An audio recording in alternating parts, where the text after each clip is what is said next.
문학책 182쪽 펴시면 돼요. 182쪽.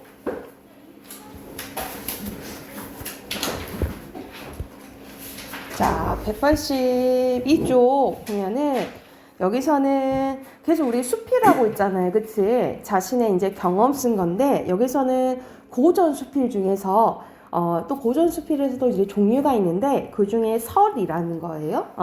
설은 한문으로 쓰인 고전 수필의 한 종류입니다. 그래서 어떤 특징이 있냐면 자신의 경험과 깨달음을 쓴 이단 구성이라고 보시면 돼요. 그래서 글쓴이가 자신이 깨달은 사물의 이치나 세상의 도리에 관한 적은 글을 설이라고 하는데 밑에 설의 유추 한번 봐볼게요. 아니 설의 특징 한번 봐볼게요. 글쓴이가 일상적인 체험을 통해 얻은 깨달음을 밝히고요. 우의적 표현을 통해서 여러분 우의적이라는 단어를 이제 잘 봐야 되는데 우의적은 직접적으로 얘기하는 게 아니야. 옆에 이제 설명되어 있죠. 다른 사물에 빗대어 비유적인 뜻을 나타내거나 풍자하는 것을 우의적이라고 하는데 빗댄다는 것은 비유와 비슷하지만 우의적 표현에 대한 풍자, 무엇인가 비판하는 의도가 담겨져 있는 경우가 많다라고 보시면 돼요. 그래서 여러분 동물 나오는 소설 있잖아. 동물 나오는 소설을 우화소설이라 하잖아요. 그쵸? 예를 들어서 토끼전만 이렇게 봐도 보통 토끼 입장에서 보면은 그렇게 욕심내지 말아라 비판할 수도 있고 아니면 용왕 입장에서도 다른 사람 해치면서까지 자기가 살려고 하는 거잖아요. 그쵸? 이런 이제 욕심내지 말아라 라는 것을 이제 날려주는 거잖아요. 그치? 그래서 동물을 가지고 사람들의 세상을 비판하는 거잖아요. 그치? 그래서 약간 보통 동물을 가지고 사람 이야기를 하면 보통 이게 우화소설이죠. 우화소설은 거의 다 우의적이다라고 봐요. 특징이 우의적이다라고 보는데 그래서 빗대는 것도 있지만 긍정적인 것보다는 어떤 게 있다? 비판하는 게 있다라고 생각을 하시면 되겠죠. 너 곧 눈 감길 것 같아. 눈에 힘 딱 줘. 준서. 자, 그리고 읽는 사람에게 교훈을 주려는 의도가 담겨져 있다라고 생각하시면 돼요. 자, 설의 구성 방식은 2단 구성이야. 아까 선생님 말했죠. 경험 얘기하고 거기에 대한 깨달음이 나온다라고 생각을 하면 돼. 그래서 설은 대부분 두 부분으로 나뉘어지는데 앞부분에서는 글쓴이 경험이나 어떤 사실을 전달하고요. 뒷부분에서는 앞부분에서 나온 경험이나 사실에 대한 글쓴이 깨달은 바가 드러나 있다라고 보시면 돼요. 그래서 경험 플러스 깨달음 몇 단 구성? 2단 구성이라고 생각하시면 돼요. 자, 그래서 여기서 이제 이규보 이욕설이라는 예시가 나와 있는데 한번 봐볼게. 이번에 고치려고 본즉 비가 샌 지 오래된 것은 그 석가리, 추녀, 기등, 들보가 모두 썩어서 못 쓰게 되었던 까닭으로 수리비가 엄청나게 들었다라는 거예요. 그러니까는 우리가 뭔가 고장 나면 바로바로 고쳐야 되는데 놔두면 그 수리비가 배로 들었다 이런 경험을 하게 된 거야. 그래서 나는 이에 느낀 거 있었는데 사람의 몸도 있어서 마찬가지 사실을 잘못을 알고서도 바로 고치지 않으면 곧 그 자신이 나쁘게 되는 것이 마치 나무가 썩어서 못 쓰게 되는 것과 똑같다라는 거야. 그리고 잘못을 알고 고치기를 꺼리지 않으면 해를 받지 않고 다 같이 착한 사람이 될 수 없다라는 거야. 그래서 여기서는 깨달음이 나와 있는 거죠. 그렇죠? 그래서 여기서는 나무 썩는 거랑 뭐가 더 비슷하다 이 말이야. 사람도 비슷하다. 그래서 뭔가 잘못된 게 있으면 바로바로 고쳐야 된다라는 거죠. 그렇죠? 그러면 이거는 여기서는 경험 나오고 크게는 깨달음 나왔지만 두 대상의 공통점을 가지고 추리한 거잖아요. 그치? 이러한 방법을 뭐라 하냐면 밑에 나온 유추라고 해요.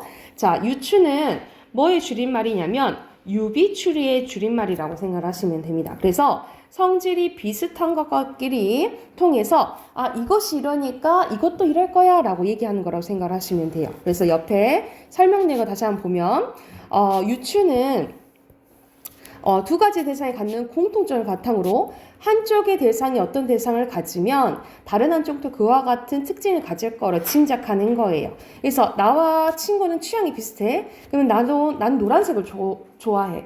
그럼 취향이 비슷하니까 내 친구도 노란색을 좋아하지 않을까? 이렇게 생각할 수 있다 이 말이야. 그래서 두 대상의 공통점을 가지고 이게 이러니까 이것도 이럴 거야 라고 생각하는 게 유추라고 생각하시면 돼요.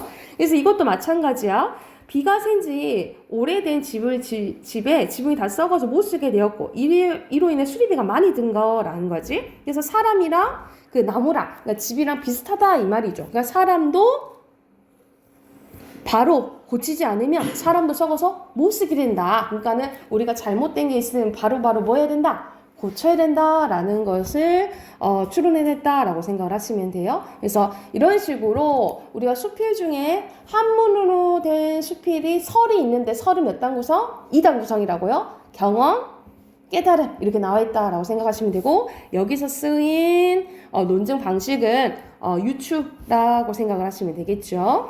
그러면 옆에 예시는 또 그렇게 어렵진 않을 거거든요. 바로 183쪽 문제 풀어보고 답 확인해 봅시다.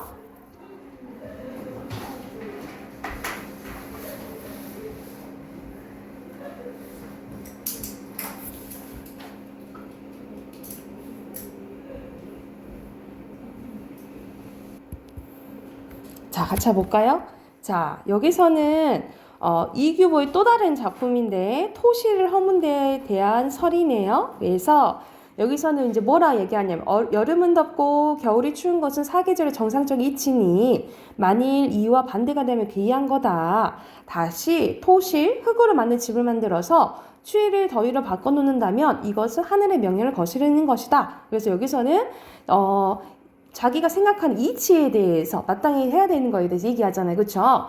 세상의 도리에 대해 생각하는 거 맞고 그리고 자연 환경으로 인한 어려움을 극복해야 된다는 이야기야. 이치를 거스르면 안 된다는 이야기잖아요. 그지? X가 되겠죠. 그렇죠?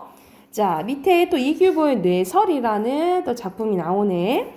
내가 천둥 소리를 들을 때 처음에 간담이 선을 했다가 나의 잘못이 없는지 여러 차례 반성하여 마음에 꺼려할 만한 잘못 찾지 못한 다음에야 겨우 마음을 놓았다라는데 내가 마음을 꺼려 한 또 한 가지는 남이 나를 칭찬하면 기뻐하고 나를 나무라면 낯빛이 변한다. 그래서 이것은 비록 천둥이 칠 때 두려워할 것까지 아니더라도 경계해야 된다라고 생각을 한 거야. 그럼 여기서는 이건 글쓴이의 처음에는 경험 나오는 거죠. 그리고 마지막에 평소의 행동을 반성하는 거죠. 그렇죠? 그리고 여기서는 장유의 공목설이라는 게 이제 나오는데 자, 장생이란 사람이 뭐라 이제 얘기하냐면 나무 가운데 제목이 될 만한 건 쉽게 참을 수 있고 고르면 쉽게 가름할 수 있는데 그런데 이 나무의 경우는 내가 3번이나 살폈어도 쓸모없는 제목감이라는 것을 알지 못했다.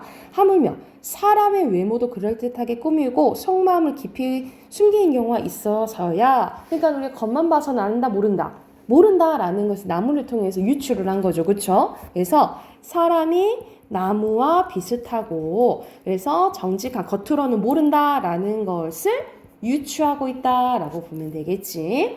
그리고 밑에는 어휘 순서대로 권세, 미호, 그리고 돈독이에요. 자, 앞으로 가볼게요. 앞에 두 작품 하면은 이제 문학이 끝나요. 176쪽 가볼게요. 176쪽 보면은 여기서는 첫 번째 참아설이라는 게 나오는데 이것도 말 그대로 설로 끝나잖아. 아까 앞에서 배웠던 이제 설 종류 중에 하나로 보시면 돼요. 그러면 경험과 깨달음이 나오겠지, 그치? 내용 한번 봐보면 나는 여기서 글쓴이 자신이겠죠. 자신의 경험 쓴 거니까, 그치? 자, 나는 집이 가난해서 말이 없기 때문에 간혹 남의 말을 빌려 살았다. 그래서 제목이 말을 빌리는 이야기인 거야. 말 맞자예요. 자, 그런데 늙어서 재빠르지 못하고 야인 말을 얻었을 때는 일이 아무리 급해도 감히 채찍질을 대지 못한 채 금방이라도 쓰러지고 넘어질 것처럼 전전긍긍 일수요.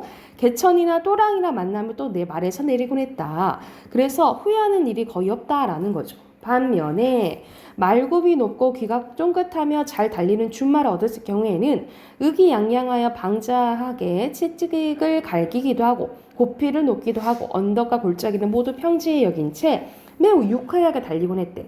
그러다가 간혹 위험하게 말에 떨어지는 환란을 피하지 못한다. 그래서 조금 양인 말을 탔을 때라 조금 좋은 말을 탔을 때 차이점이 나온 거죠. 그쵸?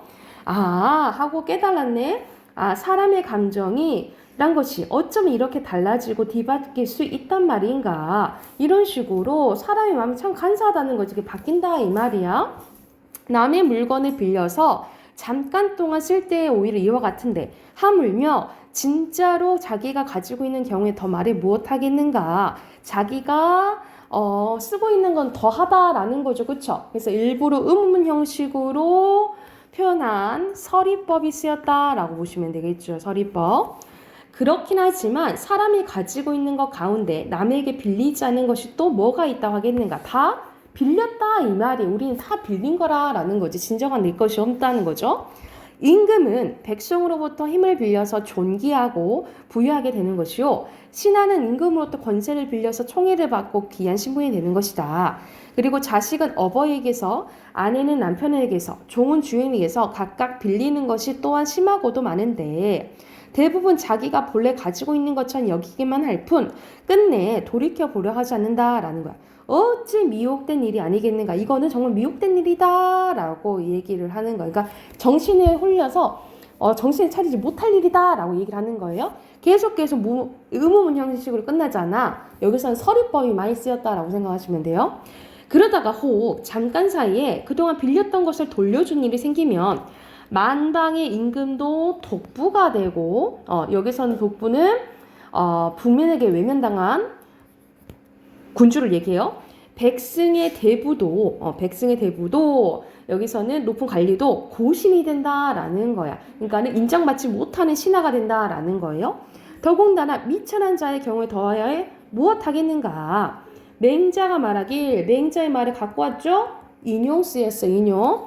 오래도록 빌려서 쓰고서 반환하지 않았으니 그들이 자기의 소유가 아니라는 것을 어떻게 알았겠는가 라고 하였대. 내가 이 말을 접하고 느껴지는 바가 있기에 참아서를 지어서 그 뜻을 부연해 보노라. 그래서 여기서는 우리가 세상 살아가면서 온전한 내 것이 없다라는 거야. 그러니까는 다 빌린 거라고 생각하고 소중히 생각해야 된다라는 거지. 그것을 잊고 막 하다가는 다 내가 가지고 있었던 거를 잃을 수도 있다. 그때는 어떡하려냐? 라는 그 내용이라고 생각하시면 되겠죠. 그쵸? 그래서 여기서는 밑에 정리해보자. 여기서 중심 대상은 말을 빌렸한 경험에 대해서 얘기했죠. 그리고 가지고 있는 거, 우리 소유에 대해서 얘기했다라고 보시면 돼요. 소유에 대해서. 그리고 여기서 글쓴이의 생각은 사람이 가진 모든 것은 남에게 뭐한 것이다? 빌린 것이다.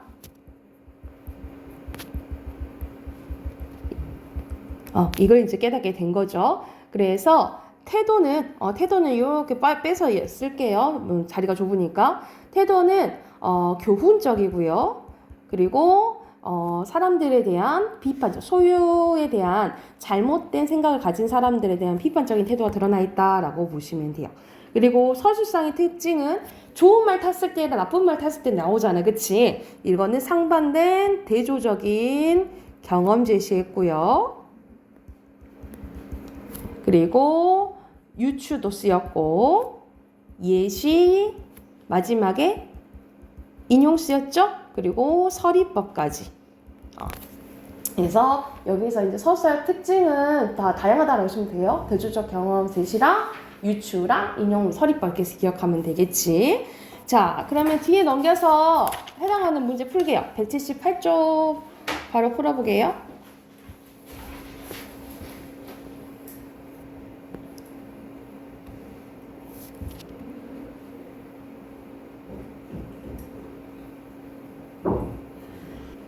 자, 바로 답 확인해보면 1번에 말이죠. 2번에 상반된 거 대조. 소유는 온전한 나의 것은 없다 라는 거지. 2번이고요. 3번에 알맞지 않은 것은 여기서는 4번이죠. 자, 마지막 거 한번 해봅시다. 사막을 같이 가는 벗 친구에 대해서 얘기한 양 기자가 얘기한 부분이에요. 이것도 바로 봐볼게. 학창 시절에는 유별나게도 학년이 바뀌고 반이 바뀌어 친구들과 뿔뿔이 흩어져 사야 하는 신학기가 싫었다. 마음으로 간절히 원했던 친구는 거의 언제나 다른 반으로 가버렸고 한 반이 되지 않기를 빌고 빌었던 친구는 어김없이 한 반으로 편성되고 하는 불행이 아닌 불행 앞에 얼마나 많이 속상했는지 모른대. 그래서 학년이 바뀌면 처음 얼마 동안 늘 마음을 잡지 못했다.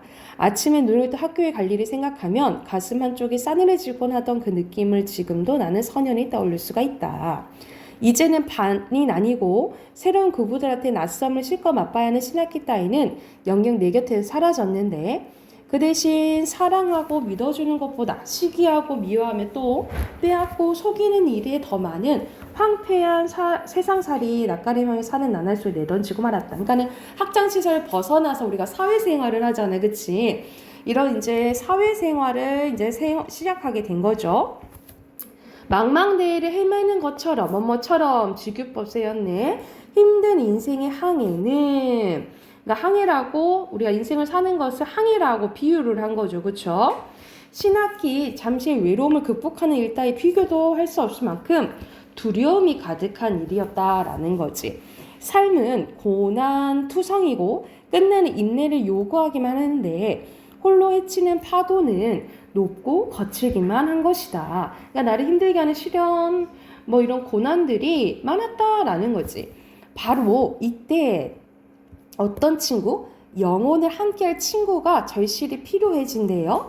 인생이란 험난한 항해를 같이 겪고 있다는 동지를 느낄 수 있는 친구, 혹 내 삶의 따뜻한 동반자라는 느낌이 전해져 오는 친구와 같이 있는 시간에는 이 세상에도 한번 살아볼 만하다는 용기가 솟는데 그런 친구와 돈독한 우정을 서로 교환하고 있는 일이라면 적어도 실패한 삶은 아니라고 단정할 수 있는 것이다. 그러니까 우리가 인생 사는데 엄청 힘들잖아. 그치? 근데 그거를 이렇게 나눌 수 있는 친구 한 명이라도 있는 거면 성공한 거다라고 이제 얘기를 하는 거죠.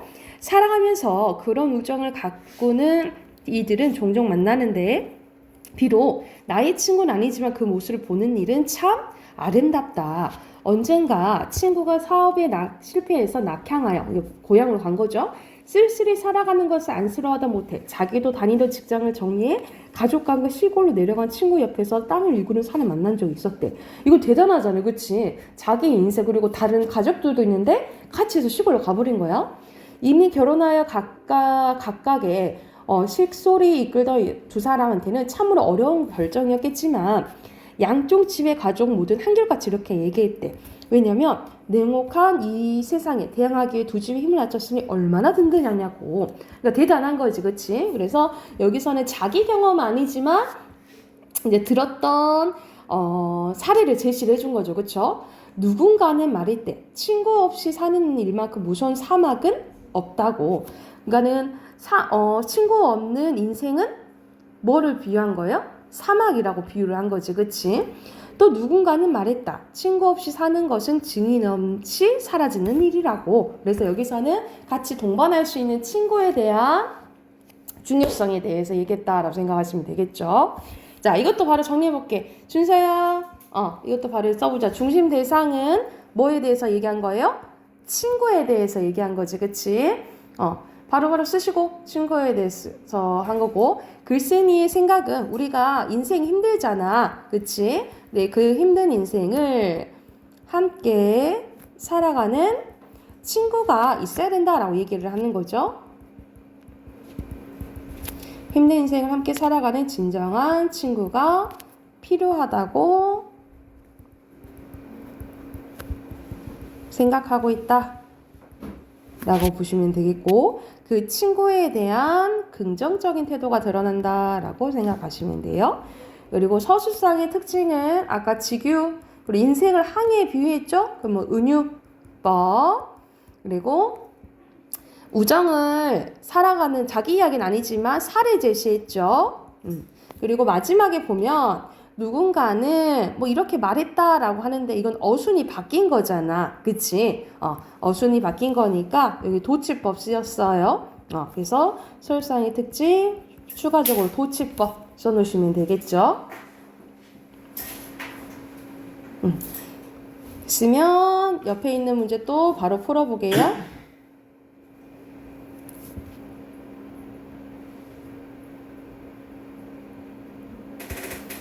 자, 답을 확인해보자. 1번에 학창 시절이고요. 그리고 친구죠. 그리고 5번에 알맞지 않은 거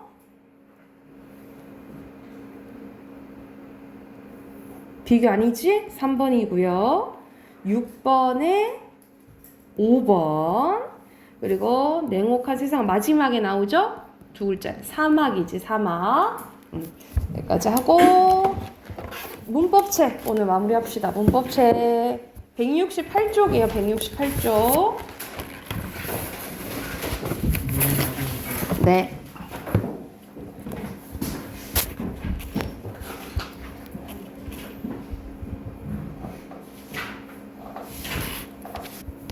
자, 168쪽. 우리가 앞에서는 계속 기본적인 단어의 종류들 했었잖아요. 그치? 저번 시간에 단일어 중에 단일어, 그리고 파생어, 합성어 이거 했어요. 그치? 자, 그리고 이건 단어들은 이제 관계입니다. 유의관계, 오늘 배운 유의관계, 반의관계, 상하관계예요. 자, 유의관계는 말 그대로 유의적이라는 것은 비슷한 거라고 생각하면 되겠지. 그래서 말소리는 다르지만 의미가 서로 비슷한 단어들의 관계를 유의관계라고 하고요. 그리고 유의관계에 있는 단어들을 유의어라고 합니다. 그래서 메아리랑 산울림, 참다, 견디다 비슷하다라는 거야. 근데 특징은 유의관계에 있는 단어들일지라도 의미가 완전히 똑같지는 않아요. 그래서 문맥에 따라 서로 대체할 수 없는 경우도 있다라고 보시면 돼요. 그러니까 쓰이는 경우가 다르다라는 거지. 공을 잡다랑 쥐다 될 수 있다라는 거지. 근데 도둑을 잡다랑 도둑을 쥐다는 안 된다, 어색하다는 거죠. 그렇죠? 그래서 문맥에 따라서, 맥락에 따라서 조금 다를 수 있다라고 생각을 하시면 돼요. 자, 그리고 왜 유의어가 이렇게 우리나라가 발달됐냐면 옆에 발달한 이유 봐볼게. 한자 외려 유입으로 인해서 유해가 많아요. 그래서 나이, 연세, 그러니까 똑같은 말이지만 뭔가 우리가 나이 든 사람한테 연세를 하잖아요. 그렇죠? 이런 의미차가 조금 있는 거지. 그리고 경어법을 사용할 유형가 많아요. 말 그대로 높임법 때문에 그런 거고요. 그리고 색상을 표현하는 어휘가 발달해서 유형가 많습니다. 노랗다, 노르스름하다, 누렇다 막 이런 거 많잖아. 그치? 이런 식으로 국어의 유형가 발달한 이유 세 가지 정리되어 있고요. 자, 반의관계 봐볼게. 준서야. 반의관계 말 그대로 반대라고 생각하면 되겠지. 그치? 의미가 서로 짝을 이루어 대립하는 단어들의 관계를 반의관계라고 하고, 이 반의관계에 있는 단어들을 반여라고 합니다. 그래서 높다, 낮다, 쉽다, 어렵다 이렇게 있는데, 그런데 조건이 있어요. 이건 조건. 단어들 사이의 반의관계가 성립하려면 별표 쳐놔. 나머지 요소는 같고 하나의 의미 요소만 차이가 있어야 돼. 그러니까는 하나만 달라야 된다라고 보면 돼. 자, 예를 들어서 봐봐. 할아버지와 할머니는 사람, 노인인 것 똑같아. 근데 남성, 여성인 것만. 뭐만 달라요? 성별만 하나만 다르잖아. 그치? 이러면 반의관계가 성립이 돼요. 자, 근데 봐봐. 예를 들어서 할아버지와 손자는 반의관계가 될 수도 있어. 뭐만 달라요? 나이만 다르지. 그치? 근데 손녀는 되게 힘들겠죠. 왜? 나이도 다르고 성별도 다르잖아. 두 가지가 달라버리잖아. 그치? 이런 식으로 하나의 의미 요소만 달라야 된다라고 보시면 돼요. 하나만 달라야지 반의관계가 성립된다라고 생각하시면 되고, 우리는 다이어가 많기 때문에 하나의 단어에 여러 개의 반의어가 존재해요. 왜냐면 다이어가 많기 때문이에요. 우리나라는 다이어가 많기 때문에 하나의 단어에 여러 개의 반의어가 존재한다라고 생각을 하시면 됩니다. 자, 그리고 상하관계 봐볼게요. 상하관계는 포함하고 포함되는 관계라고 생각하시면 돼요. 그래서 둘 이상의 단어 중 한쪽이 의미상 다른 한쪽을 포함하거나 다른 쪽을 서로 포함되는 관계를 상하관계라고 하는데, 그 위에 있는 것을 상이어라고 하고요. 그 밑에 있는 것을 하이어라고 해요. 특징 별표. 자, 상이어는 일반적이고 포괄적인 의미를 지는데 비례해 하이어는 개별적이고 한정적인 의미를 짓는다라고 생각하시면 돼요. 자, 그러면 이렇게 가보자. 동물이랑 어류만 한번 봐볼게. 그러면 동물이 상이어겠죠.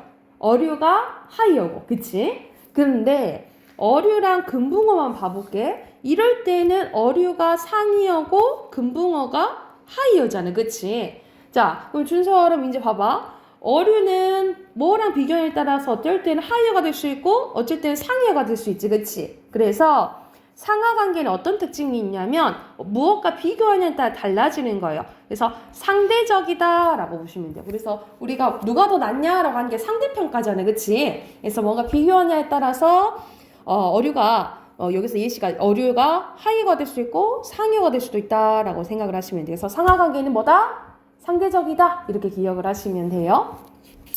자, 이거 문제 한꺼번에 풀게. 170쪽 가볼게요. 170쪽 가서 170쪽 보면 다이어와 동음이에요. 준서야 넘겨서 170쪽에 다이어와 동음이에요. 다이어 방금 했던 선생님이 우리가 단위 관계가 많다라는 것은 선생님이 다이어가 많아서라고 했잖아요. 그치? 자, 다이어는 말 그대로 하나의 말에 의미가 많은 걸 의미해요. 그래서 두 가지 이상의 뜻을 가진 단어를 다이어라고 합니다. 그래서 예를 들어서 머리는 우리 이쪽 위를 머리라고 하잖아요. 그치? 근데 머리가 좋네 했을 때는 뭘 생각하고 판단하는 능력, 그리고 나 머리 잘랐어 했을 때는 머리카락 얘기하는 거잖아요. 그쵸?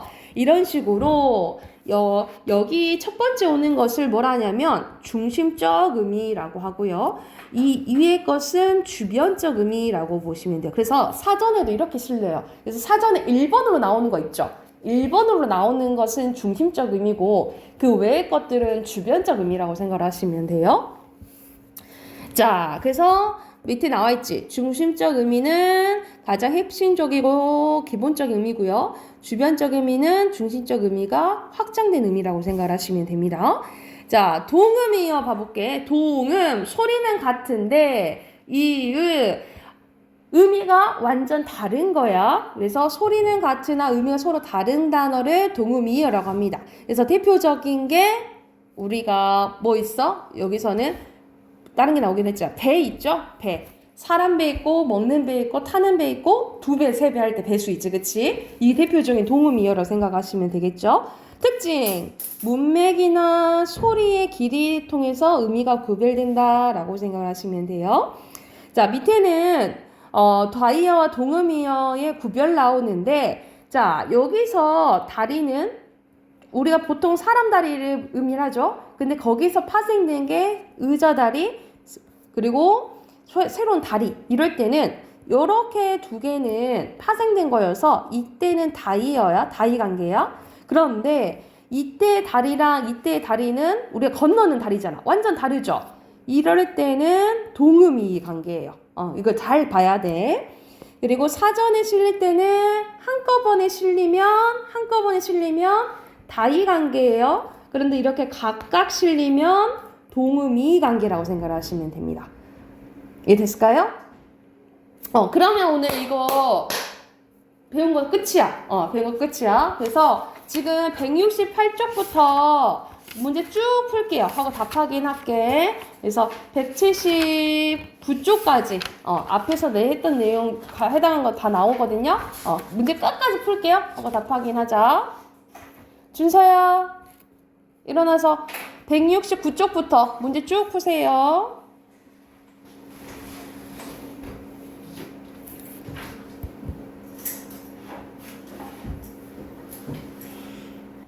답 확인 바로 해볼게요. 169쪽부터 여기서 순서대로 X5, 5, 5, X고요. 선생님 쭉 채점하고 모르는 거 질문 받을게 민재야. 6번에 아버지, 7번에 까맣다, 8번에 뛰다, 9번에 갔다, 그리고 10번에 조류, 11번에 지역방언, 12번에 수영, 13번에 고등학교, 14번에 컴퓨터.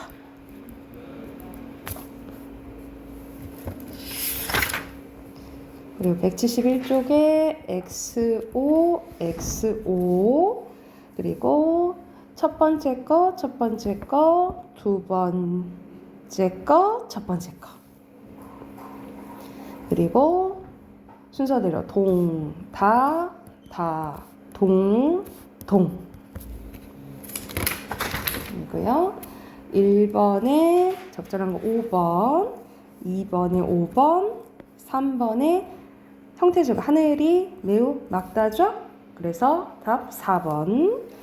5번에 꽃과 나무가 많다. 이렇게 나눠야겠지. 그치? 알맞지 않은 거 1, 2, 3, 4, 5, 6, 6개죠? 1번이에요. 5번에 1번, 6번에 2번, 그리고 7번에 접사 위치가 다른 것은 뒤에 다 전미사인데 이것만 접두사죠. 2번. 그리고 이거는 합성어예요. 합성어인데 종속합성어라고 생각하시면 되겠죠. 그래서 3번이고요. 그리고 9번에 4번.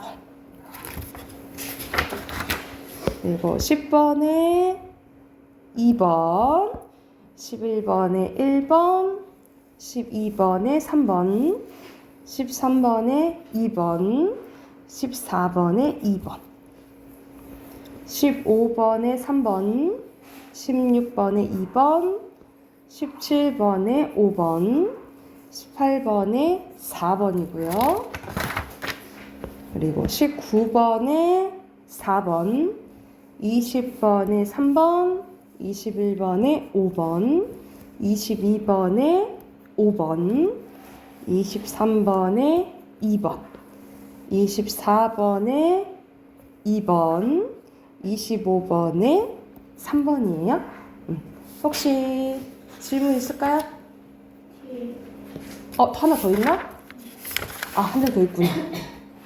26번에 5번, 27번에 4번, 28번에 5번, 29번에 4번, 30번에 4번, 31번에 4번.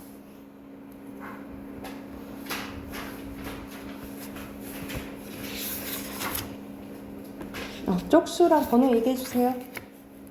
171번에 12번. 171번에 12번. 맞습니다. 자, 여기 보면은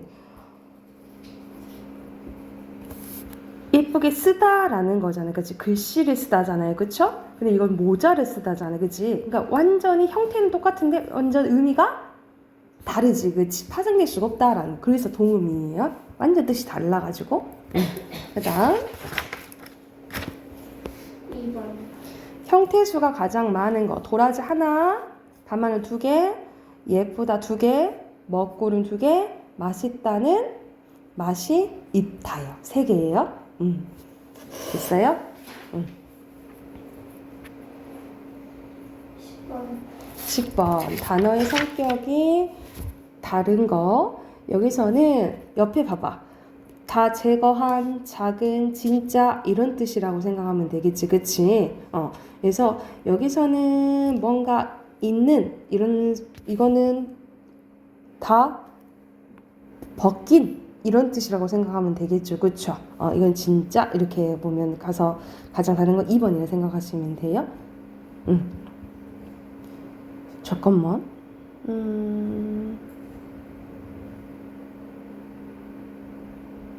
실제로 이런 뜻이라는 건 다 제거한 실제로 이런 뜻이니까, 그지? 이렇게 보면 되고, 그다음 11번 전미사가 결합됐고, 전미사 그리고 동사에서 명사로 바꿔야 되는 거야. 민재 몇 번 했어요? 5번. 명사고 멋쟁이도 명사잖아. 그치? 그래서 품사 안 바뀌었고, 기본형에 의해서 꾸다잖아요. 동사, 미음도 명사를 만들어주거든요. 그래서 대표적인 게 1번이라고 보시면 돼요. 바꿔줘야 되니까. 명사로, 나머지 거는 명사가 다 아니잖아. 그치? 그래서 1번, 5번 이제 헷갈릴 수 있는데, 이건 품사가 안 바뀌었죠. 그쵸? 또?